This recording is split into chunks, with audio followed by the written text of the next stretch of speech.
Hey Pisces, it's your girl D here with 8th House Energy, here to do a Mercury retrograde and Sagittarius lunar eclipse reading. I hope all is well in the Piscean community. I do want you to keep in mind that this is a general read. It may not resonate with every Pisces or every Pisces placement that you have, but take what does resonate, leave the rest. If you need a personal, my information is in the box below. Now, we're talking about Mercury retrograde, and we're talking about the Sagittarius lunar eclipse.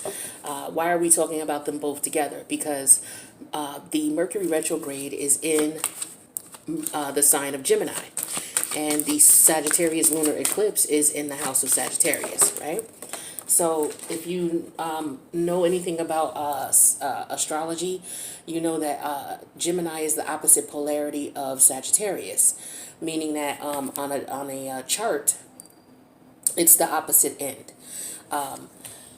For example, you are Pisces, so the opposite polarity for you is Aquarius. So there's some similarities, but there's some distinct differences as well.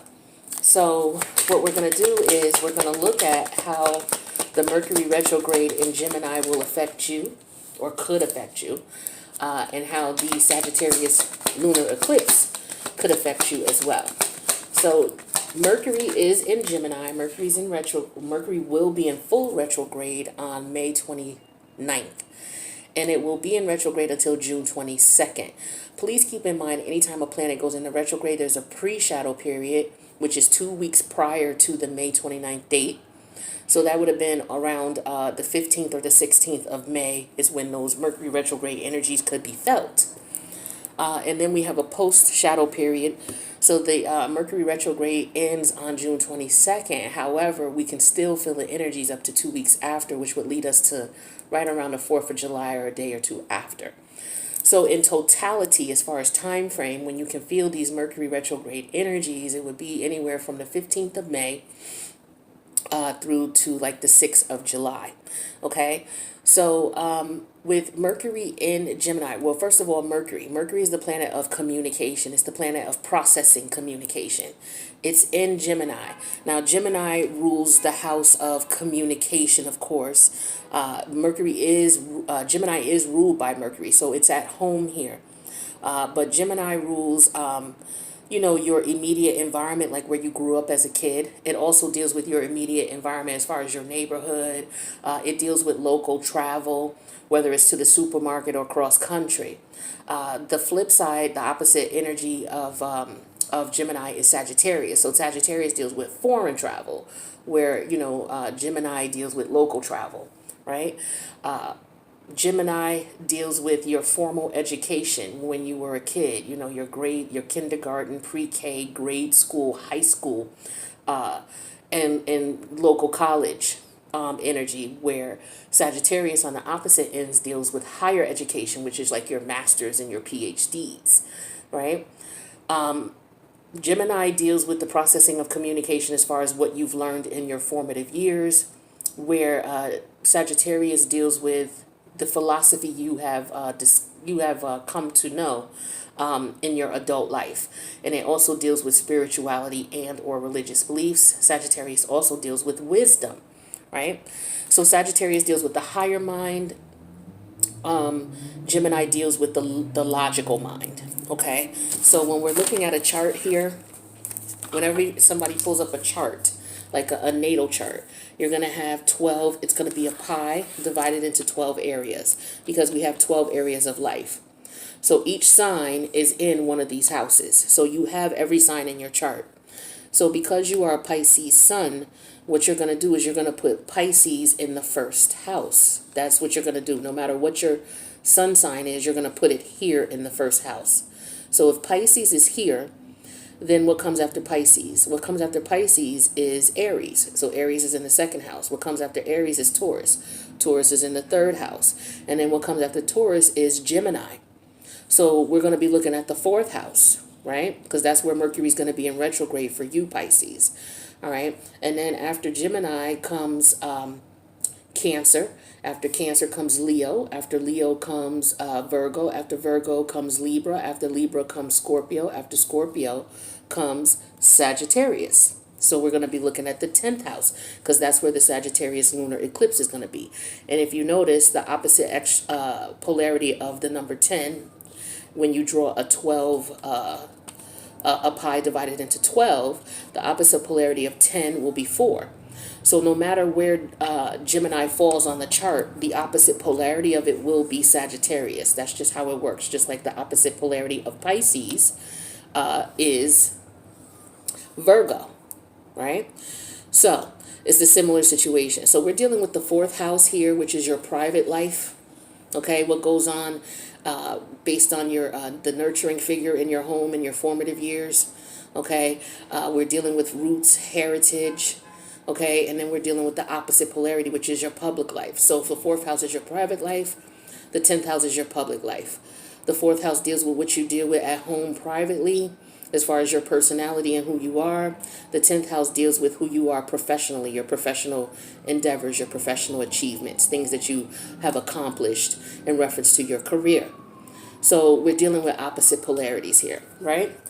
So when we talk about Mercury, Mercury is going to be in the 4th house. Mercury deals with the logical mind, right? And then Sagittarius deals with the higher mind. And the way that those two work is, for example, Mercury deals with just communication only. It doesn't deal with feelings. It deals with logic and communication only. For example, someone could curse you out or say something really bad to you. Mercury is just going to record that information. It doesn't do feelings or how you feel about what someone said. It simply processes what the person said, the actual logic behind it, the communication itself. So an example that I like to give, because we deal with Mercury retrograde, we know that brings back exes, is, for example, say you're in a relationship, right? The logical mind looks at that as, okay, I am in a relationship with this person. The emotional piece of it is, whatever you want to add to it or however you feel about that person. When we look at the 4th house, when we look at, okay, so Mercury says, okay, I'm in a relationship. The higher mind will say, okay, I'm in a relationship because this person and I we have a lot in common. We have the same spiritual beliefs, or we have the same religious beliefs, or we have the same philosophy on life. Okay, that type of thing. So, for example, if you break up with this person, there could be some emotion behind that. Well, again, Mercury doesn't deal with emotion. It just deals with the facts, okay? The facts are you're no longer with this person. But because we're human and we're emotional, maybe for whatever reason you can't get over the situation because of the way the person broke up, or because this is somebody you really miss, or because maybe they cheated on you, whatever emotional impact it had on you, for whatever reason, you had a hard time processing it from the logical mind to the higher mind. And the reason that could be is because of the emotion tied to it. So what Mercury does when it goes in retrograde is, whatever house it goes in retrograde in, it says, okay, we need just factual information. We don't do emotion. What is this emotion here? So what Mercury will do is Mercury will put that at the forefront of your mind.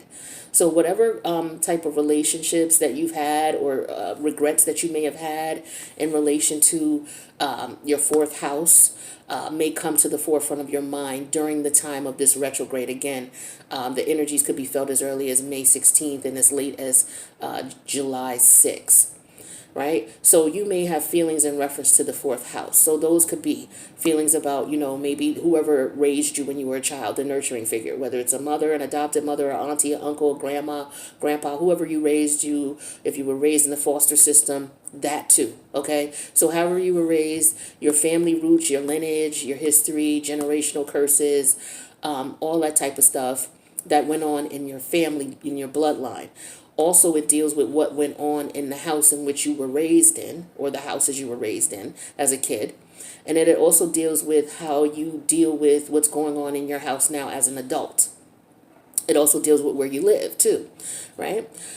So those are the things that Mercury retrograde will be bringing to your forefront. So maybe you have some issues, some unresolved issues with your mom, for example, or you have some unresolved issues with the way that you grew up as a kid, or some things that may have happened to you, in your home as a child, or some things that are, going on in your family that have been going on for, generations, things like that, right? What could also be going on is that those types of things could be coming to the forefront of your mind. Okay. Yeah. So Mercury retrograde will say, okay, whatever is dealing with emotion that didn't get processed and sent to the logical mind, we need you to focus on that. So Mercury retrograde will bring that to your mind. What you're going to need to do is process the emotions in some way, shape, or form. Processing the emotions or getting over a situation involves you looking at it, determining, okay, what could I have learned in this situation, or what could I have done differently? For some of you, because this is something that happened when you were a kid, there was nothing you could have done differently. So as a result, what you will want to do is you want to say, okay, you know what? I was around adults who were not mature enough to handle a child, or I was around people who knew nothing about what to do with the child, or the issues with my family are A, B, and C, and that has nothing to do with me because I couldn't help the family I was born into. But what I can do now as an adult is understand that and know that it wasn't my fault. So once you process it as that, then you're dealing with the emotional piece of it because you're taking responsibility and you're saying, you know what, I couldn't do anything about that. I was just around irresponsible adults. And so once you accept that, then emotionally you're able to start processing that, and you turn that into wisdom, which is what Sagittarius rules, right? Also, what could be happening is maybe you're changing your ways and your views on how you, want to raise your children based on what you've experienced. Now, let's talk about the 10th house. The 10th house deals with your professional achievements, your career, your professional endeavors, how people see you in the working world. It also deals with your reputation, whether it's at work or not, but it's just how people see you in the public life, okay, as well as with career endeavors. This house also has to deal with your morals and your values, your ethics. It deals with your life goals, planning out your life goals. What do you want for yourself? How do you want to live your life? What are you going to do to make money to do that? Are you known as a dentist? Are you known as a doctor? Are you known as a janitor? Are you known as the president? Like, what is it as far as your, what do people know you as far as you're on a professional level? Are you, however you make money and whatever you do for a career? Doesn't matter if it's illegal. Do people know you as a gun hustler? Do people know you as somebody who sells, drugs? Like whatever you're known as, that's your reputation.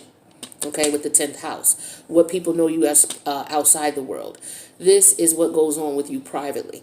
So, with that being said, once you process the emotions of whatever's involving this situation here, then what happens is whatever you've learned from the situation is what you turn into wisdom, and it moves to the higher mind, right? Because with the higher mind deals with wisdom, the things you've experienced and the things you've learned from. All right. The key word is what you've learned from, because you had to experience in order to learn from it. And just because we experience things, sometimes we don't learn from it. And that's where we get the emotional tie up, because we weren't able to process it. We weren't able to get over it. We weren't able to move on because we hadn't. Maybe sometimes you just need to sit down and take the time to unpack those emotions. So long story short, that's how the logical mind helps you to process things to the higher mind. So with that being said, we're dealing with the 4th house first, where Mercury is. So we're dealing with runes, okay?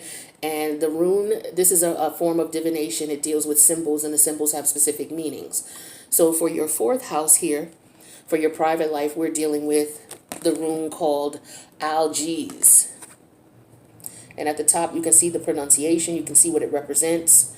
So you can pause that and read that, but I'll read it to you here.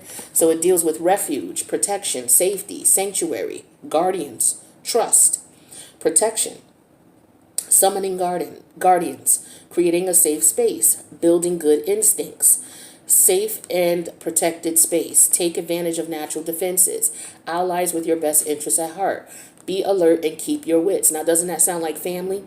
Protection, safety, sanctuary, your guardians, people you trust. So that talks about a mothering figure. For some of you, that's who your guardians were when you were a child growing up, right? So for some of you, like I said, it could be issues that you may have with protection. Maybe you didn't get the protection you needed as a child. Maybe some unfortunate things happened to you when you were a child because of the lack of guardianship that was going on when you were a child. Okay, maybe you didn't feel safe. And so maybe the things that happened to you because you were not safe are coming to the forefront for you to deal with, the emotional repercussions of it.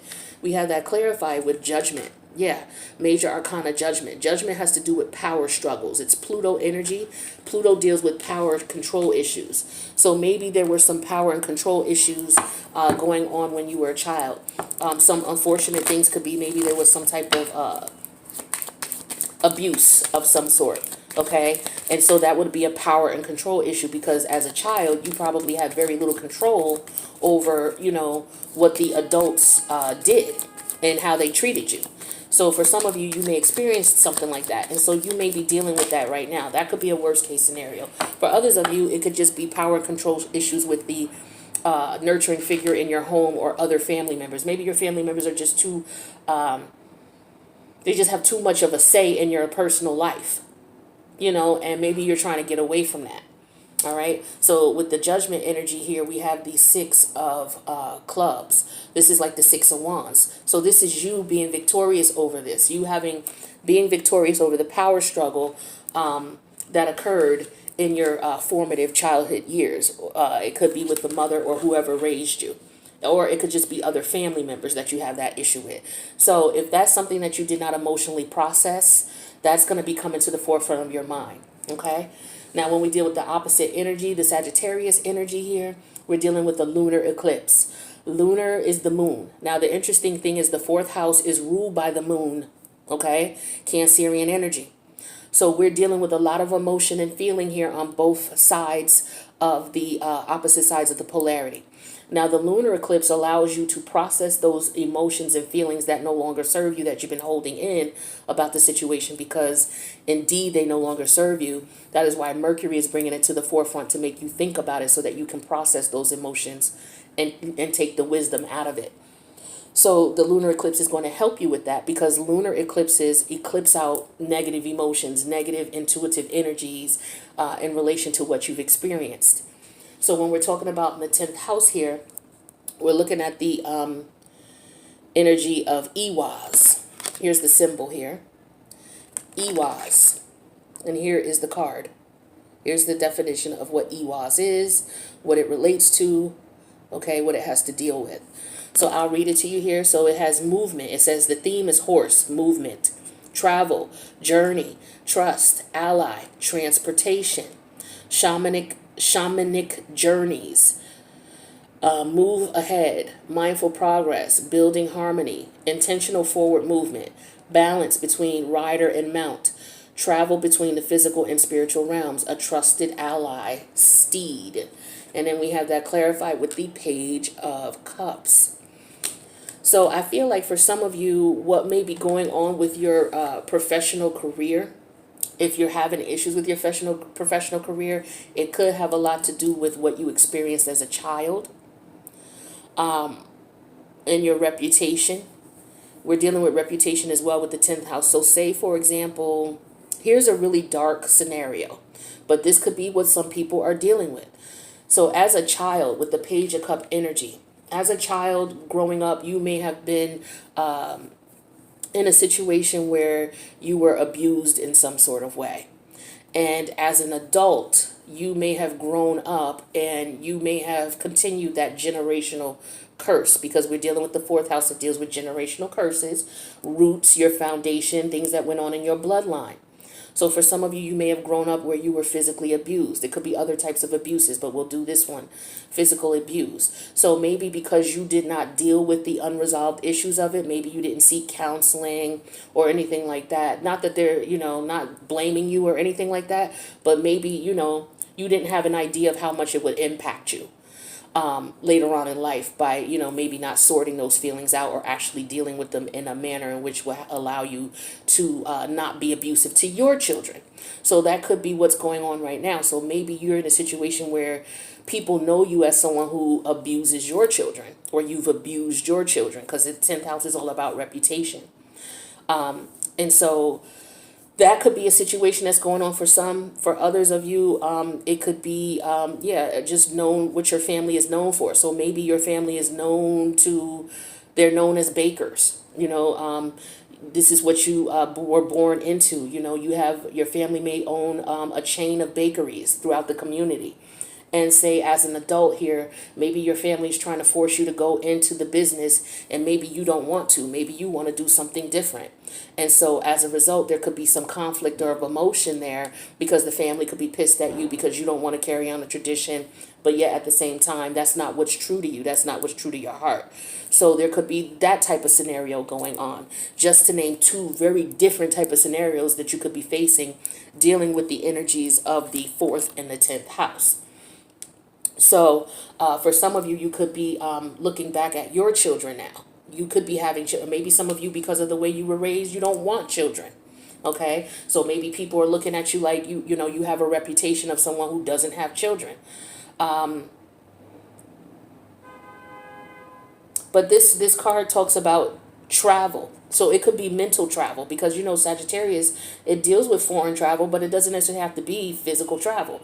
Because it deals with the higher mind, it could be meditation. So some of you, maybe meditation will help you to deal with the stresses of whatever, you know, happened to you as a child that maybe is coming to the forefront as far as the emotions. Maybe some of you may need to travel to see somebody. Okay, maybe if you're going to go get help for the situation, professional help, maybe you will travel to see someone. Travel between the physical and spiritual realms. So for some of you, maybe you're having dreams about, you know, what happened to you. Or maybe you're having dreams about what you've experienced in your bloodline, or maybe you have ancestors coming to visit you. That could be it too. But it could be all in all, what it is that you're going to need to do is you're going to need to deal with the emotional hang up or the emotional tie with it. And again, Mercury with retrograde will bring that to the forefront of your mind. You won't be able to stop thinking about it. It'll come to you, whatever comes to your mind the most about what you went through in your childhood years, you know, especially in your home and what went on in your family, whatever comes to your mind the most during the time frame of the retrograde is what Mercury wants you to address. And so what you're going to do is you're going to use those energies in the 10th house with Sagittarius to eclipse that out. Okay, so maybe it's a behavior you need to eclipse out because again, we're dealing with morals and ethics here. So back to the scenario where maybe somebody grew up in an abusive environment and then they turned around because they did not get it dealt with in a manner which is healthy for them. Now they turn around and they abuse their own children in whatever shape or fashion. So, you know, this person could be known as that, or this person could be now traveling mentally, looking at their morals and values in reference to how they were raised and if this was right or if this is wrong. You know, somebody could be maybe going to a spiritual healer to get rid of those negative energies that they may have experienced as abuse as a kid. Those are some of the energies that you're going to be dealing. I try to give, you know, some basic, simple examples without getting too complex or too deep. But, you know, apply it to your life. Whatever you're thinking about the most that comes to the forefront during these energies is what you're going to need to deal with. Now, with the lunar eclipse, the date for that is the 26th of May. Now, the lunar eclipse, the energies, they could last for a little while, but what happens is a lunar eclipse comes and then 2 weeks later, a solar eclipse comes. Lunar eclipse are to deal with the negative emotions and tie up the negative emotions of things that happened to you in the past, right? So once you tie those negative emotions up, when the solar eclipse comes, it leaves room for new intuitive abilities, new intuitive energies, creativity, because that's what the moon represents. Your creativity, your emotions and your feelings, your intuition, your thoughts, okay? Whatever goes on internally, and how the moon basically represents whatever your moon sign is, it represents how you handle things that happen to you. So if you're a moon in Virgo, the way that you handle things that happen to you is you think about it. You may overanalyze, and not overanalyze, that's a negative term, but it could go that deep. But you really stop and think before you respond. You know, that's what a moon in Virgo may do. They may stop and think before they respond, where if you have a moon in a fire sign, you know, something happens to you, you're going to immediately react. That's just your intuitive ability. It's just to immediately react. So it depends on, you know, your response is really going to depend on where your moon is at. So I think that is all that I wanted to say to you in reference to the Mercury retrograde Sagittarius lunar eclipse. So I hope that this is going to provide some insight into what you may be experiencing or feeling or dealing with in reference to where these energies are in your chart. If you resonate with this, feel free to click the like button, please. And if you would like to leave a comment in reference to how it resonates, feel free to do so. If you have not subscribed to the channel, please subscribe, hit that notification bell. I post a variety of different types of readings that you can check out. So check your other placements with this as well. Also check the other types of readings for your signs, or the placements that you like to check the most. And with that being said, if you need a reading, my information is in the box below. I love you guys. Thank you for checking out the reading, and I will see you in the next one. Oh, Pisces, before I go, let me pull cards to see what type of energies you may be able to pull on in order to help get past the situation. You know, we all could use a little help, right? We're all dealing with things. So let's see what kind of help the universe says you may be able to provide for yourself in order to get past this. Okay, Aries, the radical. So tapping into Aries energy. So Aries energy talks about being active, being a self-starter, being daring, being fierce, being assertive, fiery, exhilarating, innocent, on a mission, bossy, driving. I don't know why I said drinking.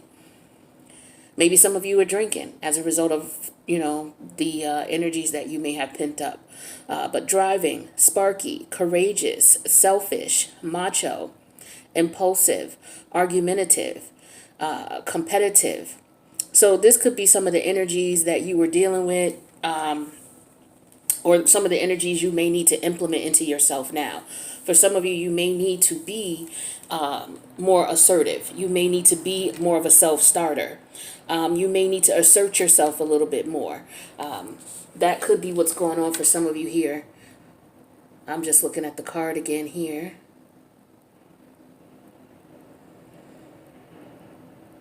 Yeah, some of you, you have to take action in reference to moving forward, because this is talking about journeys, moving ahead, okay, mindful progress, all right? So for some of you, and then we have the Page of Cups. So this could be about self-love, you know, nurturing yourself, or being proactive with your children so that they may not deal, so that they don't deal with the same things you had to deal with within your family.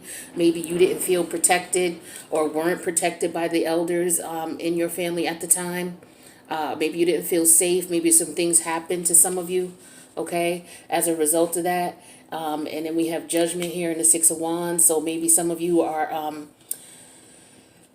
you could be dealing with a situation where, you know, relatives could be being judged right now. Elderly relatives for the way that they treated you. And you may be seeing that. But I feel like what the energy is saying here with Aries is that you be more assertive and proactive in taking the opportunity or taking the time to really sit down and figure out what you're experiencing, what you're feeling, why you're feeling that way. And to work on it. It's going to take work is what I'm feeling here. But I feel like with the Aries energy, it's all about you just getting started, you know. And this reading could be an example of you just getting started, just sitting down and unpacking and acknowledging what you've been through and what you're feeling at this point, because maybe you're not feeling what you were feeling earlier in, you know, when you were looking at this energy. Because, you know, when things happen, we go through a grieving stage. You know, there's the 5 stages. So maybe you were at, you know, one particular stage 2 years ago, and now, you know, and maybe you hadn't dealt with it, and now, you know, you're at another stage. So maybe you're closer to the end of the stages of grieving what happened to you in your childhood. And so maybe you just need to be more aggressive and more assertive with it. Some of you may have started the work, but maybe you haven't finished it. It could have been too painful. Maybe you needed to take a break, and that's fine, you know, because some of you got a lot to work through, you know, and it's not something that's going to happen overnight. You know, it takes due diligence. It takes actually going back into the heat of the matter and the pain of the situation. You know, maybe reopening wounds that you don't want to open. Some of you are afraid to do that because that is what's required when you heal, is to go back to the scene of the crime mentally, you know, taking a mental journey. All right, because this talks about journeys, shamanistic journeys, traveling. So maybe going back into time. You know, traveling doesn't have to mean physically. You know, it could just mean going back in your memory, sitting somewhere meditating, going back in your memory, and looking at where you are and how you really feel and maybe just getting it out. Sometimes, maybe you've already processed everything and you just need that final, you may need that final cry to release. So wherever you are in your, place of healing and your stages of healing is where you want to, you want to assess that, see where you are, how you're doing with that, and what's keeping you from moving forward. And moving with that. So hopefully this is something that will help you if you need the help, where to begin, because a lot of people don't like going to psychiatrists, or maybe you can't find and or afford one that could help you with what you need. So this is you at least taking the steps to help yourself, because sometimes in the end, we're the ones who need to fix what's going on with us. Outsiders can give us suggestions and hints, like this reading could be a representation of that, about how to best approach it. But in the end, you're the one who's going to have to do the work. So I feel like this is what this is. It's about you doing the work. Aries energy sometimes can be a start, stop, start, stop, start, stop. So, you just have to stick with it, and figure out what works best for you in reference to progression. Making sure that you're moving forward and not staying stagnant in a particular stage of grieving for too long, because that can be unhealthy. All right, so that's what I got for you, Pisces. Thank you. Sorry I had to cut it off again and come back on, but I forgot to give you this energy. I felt like this was important, so I was doing it for all the signs. So with that being said, thank you for checking out the video. If you need me, my information is in the box below. Take care, Pisces.